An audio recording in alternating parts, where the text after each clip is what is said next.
everybody. I almost forgot about the small group video. I was moving some chairs. In case you haven't heard, the chairs for the center, the new chairs, they're not going to be in with all the transport and delivery problems with our economy. It's going to be after Christmas. We're hoping to hear by Easter, but that's okay. We got these chairs right here. We'll move them over there and we'll use them. It's going to work out. It's going to be great. Hey, I'm standing here in front of the Ark. This is our fifth major part of our building phase over our 50-year history. We're kind of recognizing these moments in our 50-year history. And the Ark, ARC, was originally named Activities and Recreation Center. That's how we got Ark. And it was all about our students. It was for our students on Wednesday nights so they could play downstairs in the afternoon and then upstairs in the evening for their larger small group type activities. So they would play and then they would study upstairs. And it was also for the fifth quarter on Friday night for our high school students that will show up after games. Then Saturday morning, this gym, this Ark was used for upward basketball. And then we had a volleyball thing on Tuesday night, an open basketball league on Thursday night. And then we had the Chamber of Commerce would meet in here. We would have Crossroads graduation meet in here. We would have our Thanksgiving blowouts in here. But we also discovered we had to have worship in here because the sanctuary wasn't large enough. And over time, what happened was we started adding services and adding lights. Well, pretty soon the Ark didn't become an activity and recreation center. It became the worship center. But we still wanted to do all these other activities. So that meant every Saturday, someone would show up and set these chairs up.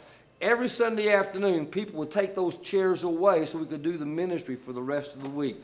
For almost 17 years, that was just a weekend occurrence. Our goal was to do it for 3 or 4. It lasted 7 years, 17. But it did it because of people whose names were like Dave, and people like Kirk, and people like Paul, and people like Chris, and I can name a whole lot of others who just served. They just showed up and served to make sure you had a place to sit and you could worship God and experience His healing love in your life. Every once in a while, people ask me, what's the secret of Pathway Church? Why is Pathway Church just the way it is? And I always tell them, it's not the building, it's not the teaching, it's not the music, it's not the programs. It's the humble servants who work behind the scenes that nobody sees. So you and I can experience God's presence and one more can get connected to Jesus. It's someone like Brad. We call him like a game manager. He's really a production servant who holds all the cameras and all the lighting to make sure it works from Saturday afternoon all the way till Sunday after worship, long weekends. Every one of these folks, they work all week, they have a family all week, and they serve on the weekends or in the evening. A guy named Al. He's our Tim the Tool Man. He can fix anything. If it breaks down, if it's carpentry, electrical, plumbing, call Al, he'll respond. He's got it. It's a woman by the name of Julie who works down the hallway in the first and third graders, who just kind of keeps there the traffic flow to make sure you get there safe, your kid gets there safe, and all the teachers have the supplies that they need so your kids can get connected to Jesus. It's someone who's by the name of Aaron, who on Wednesday night is like a cheerleader coach for all of our female sponsors who take care of our young teenagers, teenage girls. So keep them sane so they can deal with the insanity of what it is to be a young female teenager. It's women like Stephanie, a servant like Stephanie, who, if you've ever been welcomed here, you probably were welcomed by Stephanie or someone who serves underneath her responsibility in weekend worship. I mean, she has this big old everybody's welcome sign plastered all over her face and all over her leadership. It's a man by the name of Randy who has a heart for the brokenhearted. If you've been here for a funeral, you've probably been greeted by Randy, prayed over by Randy, served by Randy. And if you ever lost someone in your family and you went through grief share, you were probably served and led by Randy. It's like a woman named Amy, who's an entrepreneur and a wife. She owns her own business. She's a mom. She has kids. And yet she has found the ability to share her talent, her communication skills, to drive out much of the social media that you experience during the week. It's like a woman named Kathy, who's a retired executive. And when she retires, she finally realized that, well, I got something more important to do with my time. And so now she serves at the Presbyterian Night Shelter. And she's all time making sure True Worth and worship and the bridge, everything connected here to Pathway, and also the Bible study during the week so the homeless can get connected to God. That, my friends, that is the strength of this place called Pathway Church, the humble servants who work behind the scene. They kind of remind me of a guy named Andrew in the Bible. Andrew was a disciple of Jesus, but we see and read very little about him because he worked behind the scenes.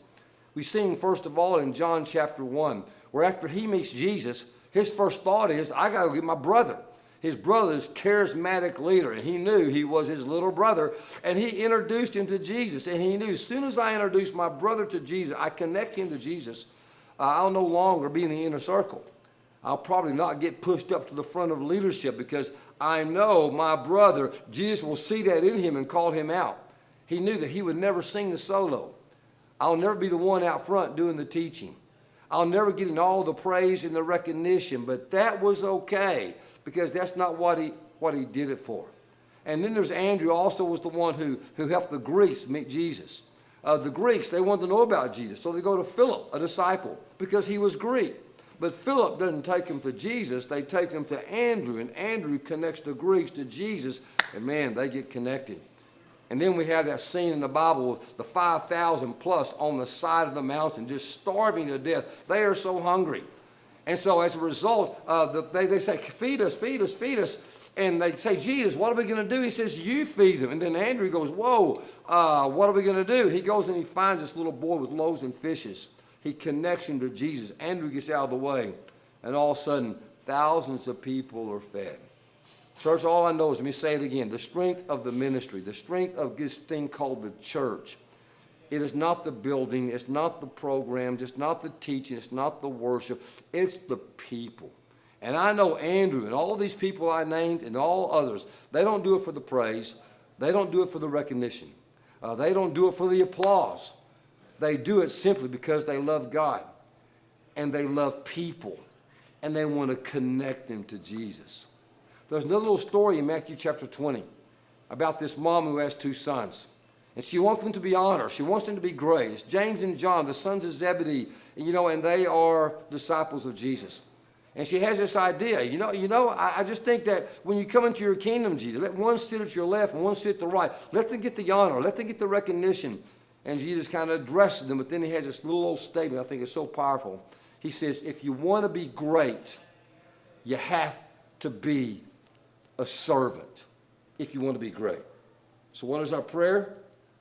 It's God, use me today. Guide me throughout this day. Inspire my thoughts, my decisions, and initiatives. Lead my thinking and behaviors.